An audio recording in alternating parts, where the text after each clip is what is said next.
Өміріңіздің соңғы айларын қалай өткізер едіңіз? Бұл басты кейіпкерлерінің тағдырына түскен ең ауыр сұрақ. 26 ақпан күні «Соңғы махаббат» фильмінің тұсаукесері өтті. Жылдың 4 мезгілінде түсірілген бұл картина көз тоймайтын әдемі кадрлар, ерекше атмосфера және жүрекке жететін сезімдер.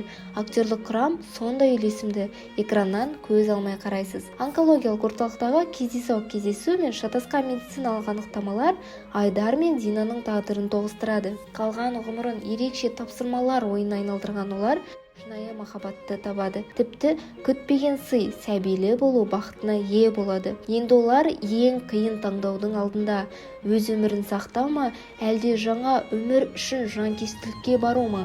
Фильм өте қатты ұнады. Актерлардың ойыны өте әдемі. Уақытты құр босқа жібермей, махаббат үшін күресіп, әр сәтті мәнді махаббатқа толығып өткізуге тырысыңыздар. Фильмге махаббатыңызбен бірге барсаңыз, сезімдеріңізді одан сайын тереңдетіп, бір-біріңізді бұрынғыдан да қаттырақ бағалайсыз.